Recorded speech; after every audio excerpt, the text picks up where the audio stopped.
Good morning, fish keepers and fellow fish lovers.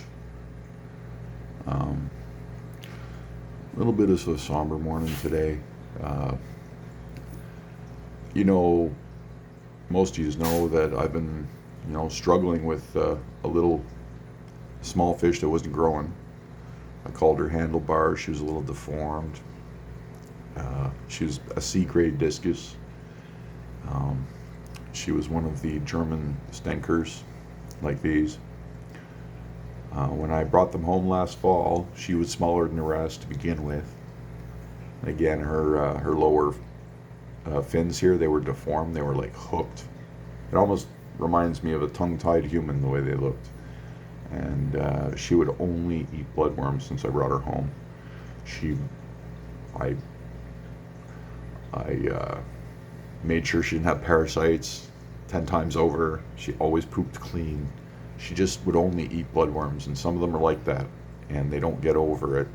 They're just addicted to them. It's the only food they want, and it doesn't nourish them. So what happened was her eyeballs kept growing, her guts kept growing, her brain kept growing, and her body, her skeletal system didn't, because she was malnourished.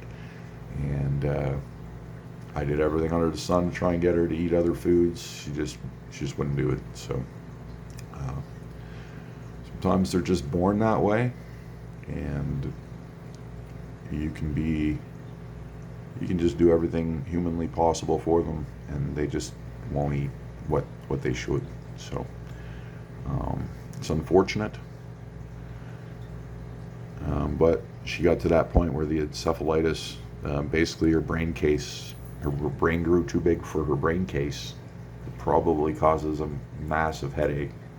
Then they go from being fine and swimming around just fine to, in just a couple days, they die.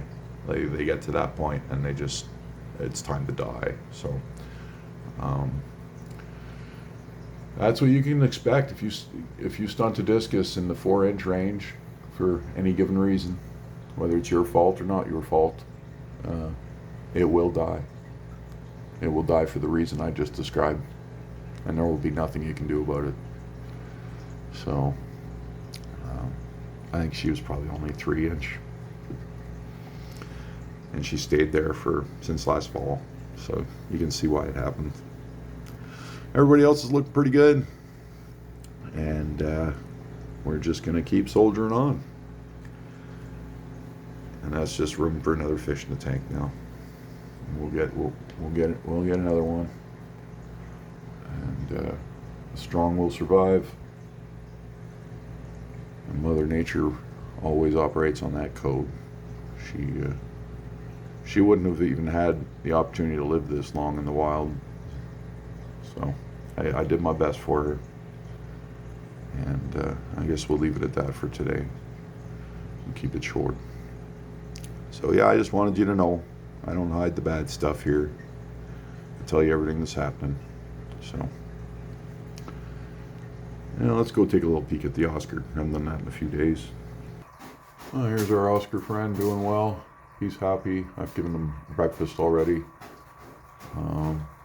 So far it's working out with this mix. He doesn't really care about the skirted tetras or anybody else anymore. He'll chase fish, but he can't catch any of them. This tank's getting a water change later today. And but everything's good. Tags are fine. And things are going well. Leak test is fine on the 75 gallon. I'm testing out some new heaters. I'm not sure I like them.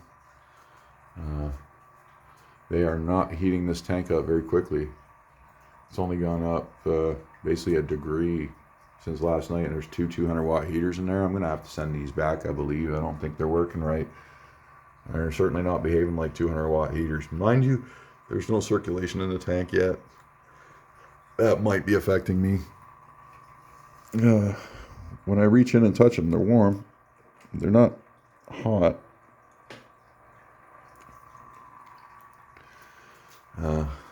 I might have to move the water around for these to work properly, and that might be all it is. I might have to step it up and put 300 watts in there, but a 200 watt should handle a 75 gallon. It's doing just fine upstairs with a 200 watt, one 200 watt, and there's two of them in here. So, but I don't have any circulation yet, and that's probably the issue. Barrels are coming, probably both of them today. There's going to be a blue 55 gallon in that corner. I figured out a way to get it in there because I kind of painted myself out, but we'll figure it out. I might even just cut a hole through that wall and send it in. And then the 70 will go down there. I should measure them out because they look the same, but this one's a 75, and then that one's supposed, the one that's going down there is supposed to be a 70. So I'll actually figure that out. They might just both be 75s, or they might just both be 70s. 75 is the normal number, and I don't hear 70 very often, so we'll figure that out. But this is all. I'm going to build that shelf up tonight. We're going to get the 70 down here. Probably going to have the 80 gallon reservoir in the kitchen. I don't know, I got a lot going on next couple days too, so got stuff coming in. I got filters coming in for this. I got all kinds of things going on. So this is all going to blow up and start looking really cool. I'm going to get this done up with wood to hide the ugly blue stuff, and everything's going to come along. So it's going to be the 75 here, the 70 or 75 down there. The 55 gallon drum in the corner, this one is going to drain down into the 55 gallon, and the 55 gallon is going to have an overflow that drains down into the lower tank. The lower tank's going to have a sump pump that brings it back up into the 75 gallon, and that's going to be the system down here. 75, 150, another 55, so 205 gallon system. That's how much water I'm going to have in it, and that's going to make a really healthy environment for a nice big 2 tanks full of discus right here.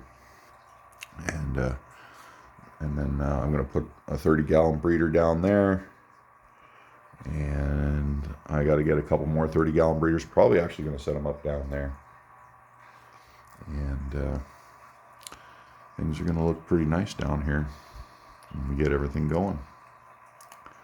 Thanks for watching, and I hope you guys all have the best of days.